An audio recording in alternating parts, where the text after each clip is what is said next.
Assalamualaikum warahmatullahi wabarakatuh. Nama saya Salsabila Safa Khairunisa dengan NIM 1810200550 akan menjelaskan mengenai konteks supervisi dalam praktik pekerjaan sosial. Nah, supervisi adalah suatu proses penjaminan di dalam praktik pekerjaan sosial agar pekerja sosial dapat bekerja dengan benar.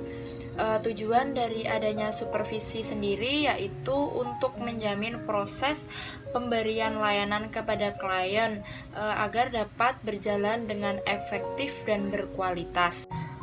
Pada profesi pekerjaan sosial terdapat suatu proses supervisi di dalam praktik pekerjaan sosial tersebut. Secara umum, supervisi pekerjaan sosial mempunyai 3 fungsi, yaitu fungsi pertama adalah fungsi administrasi supervisi. Fungsi administrasi supervisi adalah salah satu aspek dari supervisi yang berhubungan dengan administrasi dalam suatu konteks organisasional.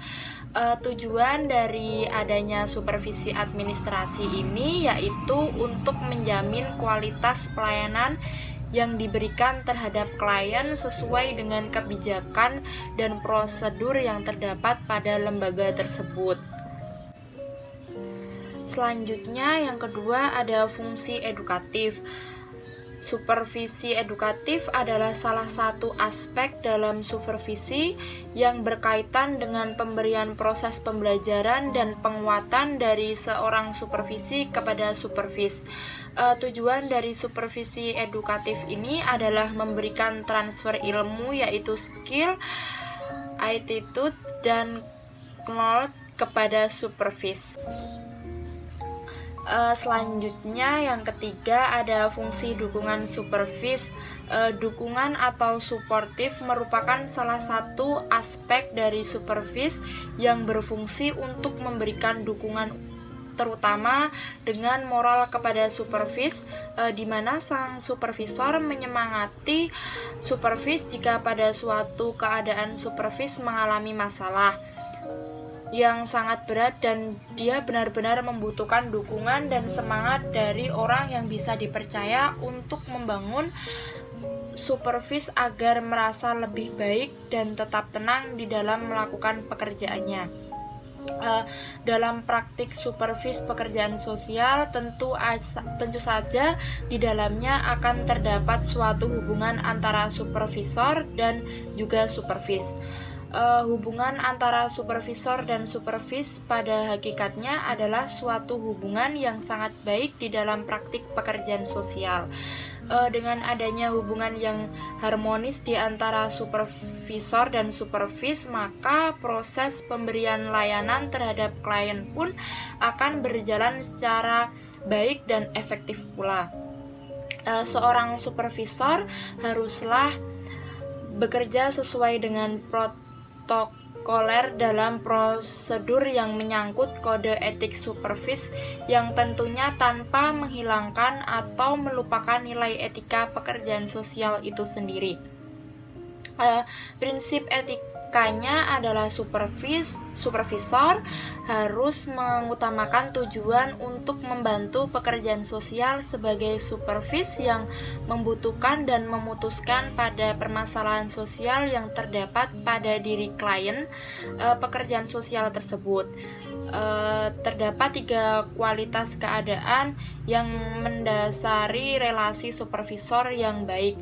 Yang pertama, keaslian, saling hormat dan berpikir positif, serta saling investasi atau keterbukaan untuk saling belajar.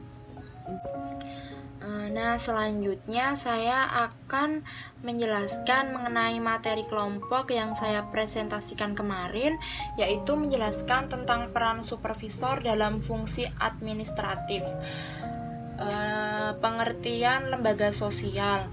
Lembaga pelayanan sosial memiliki birokrasi sebagai sebuah visualisasi yang menjelaskan tentang kedudukan, fungsi, dan tanggung jawab dari setiap individu yang menjadikan sebagai bagian dari organisasi tersebut. Secara umum, organisasi dipahami sebagai sekumpulan orang yang berkumpul untuk melaksanakan tugas tertentu sesuai dengan hierarkinya di dalam struktur birokrasi organisasi.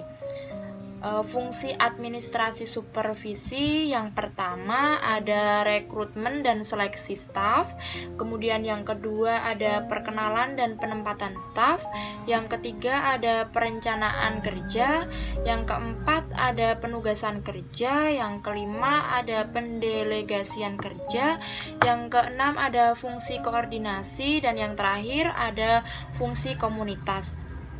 Selanjutnya, masalah-masalah dalam melaksanakan fungsi administratif supervisor.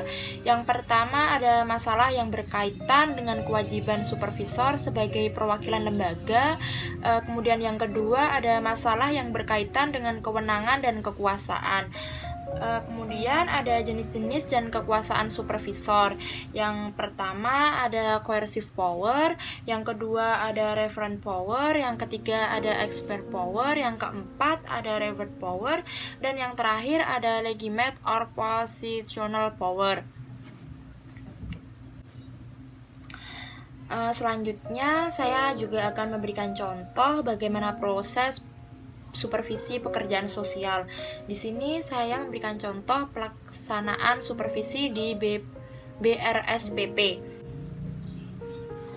Yang pertama ada pemasangan CCTV di ruang konseling dan ruang terapi.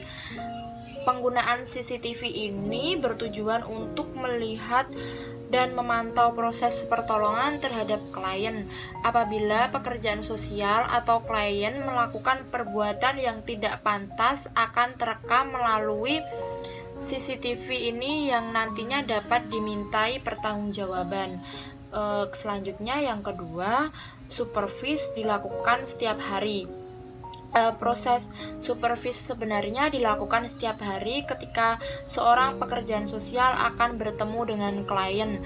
Pekerjaan sosial harus melaporkan kepada manajer program terlebih dahulu, kemudian manajer program mempersiapkan kegiatan untuk klien, dan selanjutnya pekerjaan sosial melaporkan hasilnya baik secara lisan ataupun tulisan.